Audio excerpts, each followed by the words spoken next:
welcome back to the channel. Now, I've been doing motoring journalism in one form or another for about 10 years.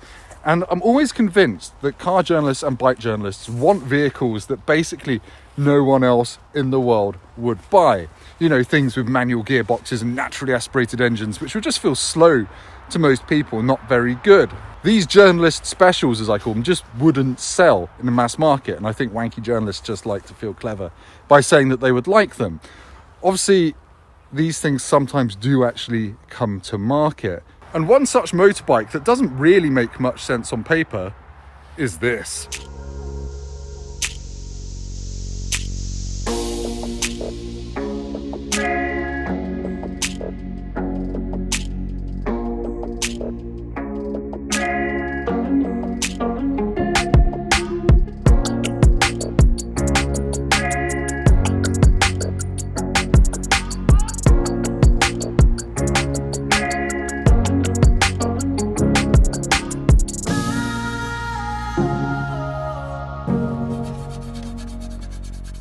Yes, this is the Triumph Moto2 Daytona 765, and it's a bit of a curiosity because in a world where everyone stopped selling 600cc sports bikes, it's a £15,765 super sport bike, and it's a limited edition. It's clad in carbon fibre and it uses the looks of a bike that came on sale in, I think, 2011. The Daytona looked like this, maybe 2013. But yeah, it's not exactly a mass market appeal sort of motorbike. It was created, of course, because Triumph got the engine rights to Moto2, kicking out the old Honda 600s, and they've got their 765 motor, which is a heavily reworked version of the Street Triple RS engine, and this has a quite heavily reworked version of the Street Triple RS engine. 765cc, inline 3, it's a triple, it's got titanium valves, new crank, new everything basically, new camshaft, and it's up to 128 horsepower at 12,250 RPM. Is that a fact though, Tim? It is a fact. So with that engine and this chassis, it's kind of a journalist's wet dream. We always say that on the road, you don't need a modern 1000cc sports bikes, they're too powerful, but you need a good chassis, and this definitely has one. Yes, the chassis on this bike is basically the same aluminium beam frame that we've had since Daytona 675 came out in, what was it, 2008, 2009? And it's still very good. I'll get onto that in the riding part. But this bike's got Öhlins forks at the front and Öhlins shock at the back, all fully adjustable, and it's clad in carbon fibre. Now, to be able to sell a bike like this for £15,765, and they are all pretty much sold out, all 1,530 of them, Triumph had to do some extra stuff. They couldn't just turf out an old Daytona chassis from 10 years ago with a new engine. So yeah, carbon fibre everywhere, top spec Brembo brakes, monoblocks, Öhlins, Arrow exhaust. There is a milled top yoke here with the number on it. This is the press bike. It's number 74 out of 765, bound for Europe. And rider electronics, which the old Daytona never had. So it's got traction control, ABS, all that stuff, 5 rider modes, customizable stuff. It's basically what it is. Now on paper, there is no doubting this is pretty much a top spec bike as far as a 760cc bike is gonna get. But looks wise, I don't know. The earliest Daytona, the kind of 2008, 2009, 2010, that era of bike was so pretty. I used to own one. I've done a video on that, on this bike. I just don't think this looks special enough. I think they could have modernized the design. I just feel like Triumph should have done something to make this look a little bit more special.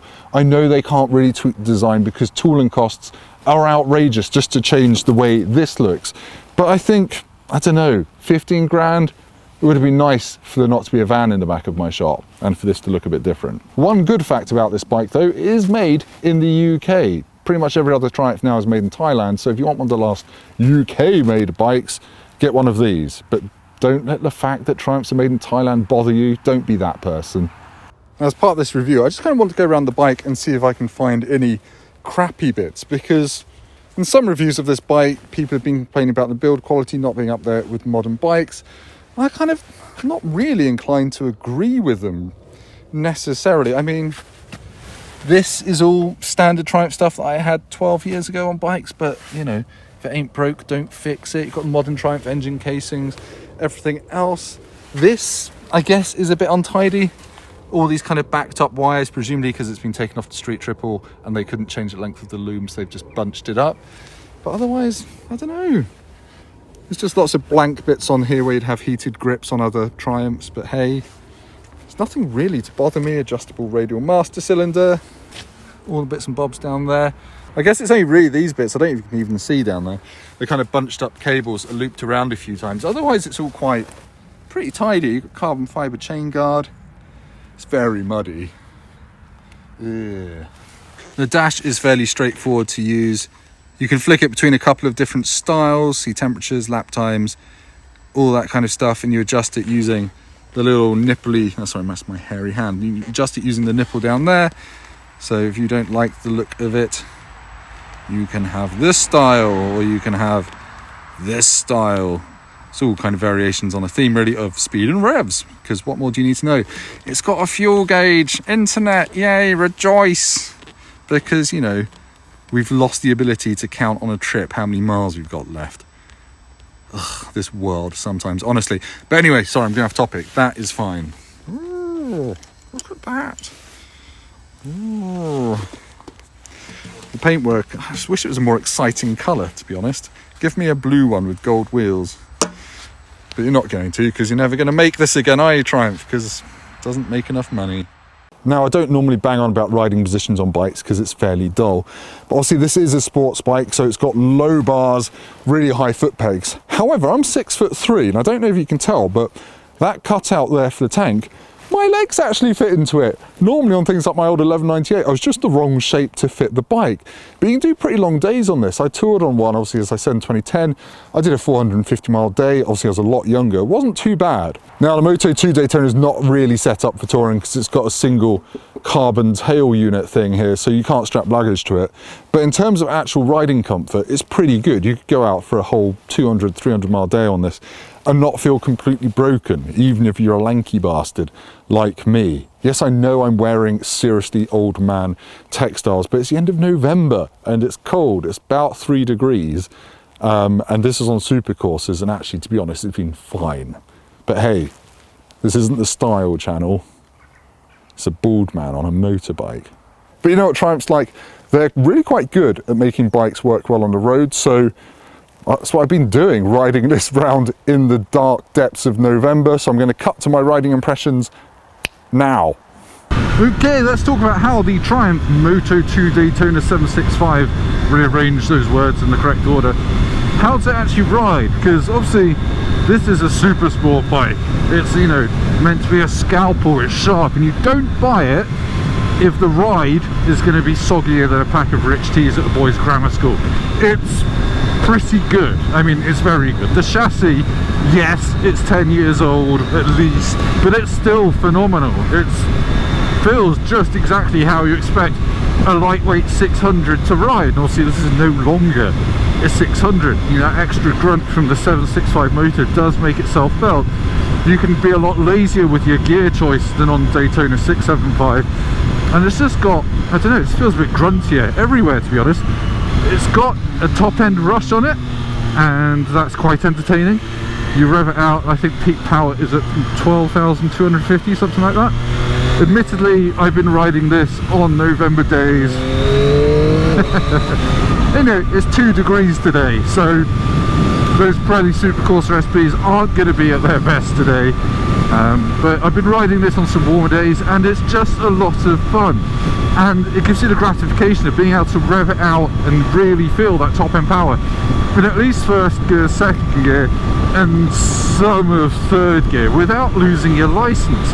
And for me, that is what makes this a much better road bike than something like a Panigale V4S. Yes, this may be more old-fashioned in many ways, but it feels more special in terms of what you can use on the road. The Panigale V4S, I've ridden one on the road, and I ended up doing things that I should never admit to and will never admit to, just to make it come alive. This comes alive out of a roundabout in second gear at 40 miles an hour, and you can scream it up to 70 miles an hour and still feel like you're getting some of your money's worth. So yeah, engine wise, it's very good. It makes quite a nice airbox noise. You're not getting much from the exhaust, and if you bought one of these, I would probably find a way to decat it, just because my old 675 with an Arrow slip-on sounded phenomenal. and this could sound that good if you did some exhaust work to it. The brakes are amazing. They're, you know, more than you could comfortably use on the road. You've got ABS, the traction control and everything does intervene on the road. I've had it in sport mode most of the time, and I have had the light flickering, so apparently it's doing something. I know lots of you track ninjas will be saying, oh, you don't need traction control on a 765cc bike. It's nice to know it's there, and it just means that you can use this in the wet and not be terrified of it. And it isn't a scary bike. It's a very approachable bike. It does feel fast when you thrash it, but it doesn't feel really scary fast. It's just, oh yeah, that's enough.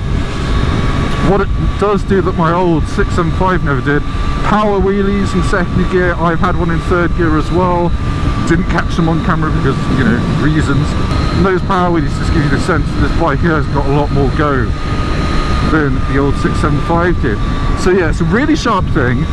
It ticks all the right boxes for riding on the road. I would love to take one on a track because the chassis kind of laughs at you on the road a bit. Usually it's like the engine that's saying, haha, is that all you've got? On this it's the chassis. You tip it into a corner and it's there instantly, no effort. It's tracking a line, it's super stable, and really it's just like it wants to be on its ear. And you know, on a November day on the road round here, that's just not possible. So if you can get, you know, a Spanish track day or something over the winter on one of these, you would probably absolutely cream your pants. It would be amazing. Right, that's probably enough about how it rides. It's phenomenal. Back to you, Tim, for an outro. So in conclusion, is the Triumph Daytona 765 Moto2 just a curiosity? Well, sort of, yes, and because they're all sold out, it's likely to remain that way, but it's a bloody brilliant bike, and it does remind us that 1000cc bikes are just pointless on the road, and you get far more satisfaction out of something like this. Yes, they could have made it look different, but then it would have been even more expensive. Yes, it's too quiet, but complaining about emission-strangled bikes is like complaining about Angela Merkel not looking great in a bikini. It's just inevitable that these things are going to happen. So you've probably not got the chance to buy one of these unless a couple come up secondhand, but if you do see one and you just want a really, really exciting road bike and probably a really bloody good track bike as well, go for it. It is effing brilliant. I just wish it came in slightly more interesting colours, looked a bit different to the one that came out 10 years ago and sounded a bit yowlier, but you can fix that by chopping the cat out of it. Yeah, Triumph's made a bloody brilliant bike. It's a very niche bike, it's a very focused bike, and you know, it is what it is, but hooray, glad it exists. Thank you ever so much for watching. Please like, comment, subscribe, hit my bell, and stay tuned for more motorcycle videos soon. Possibly not a Triumph, maybe a Triumph, not always a Triumph, BMW as well. I should probably get my hype motard covered in mud, shouldn't I? Try and crash it. That'd be good. Think of the views. I'm too cynical for this. Bye.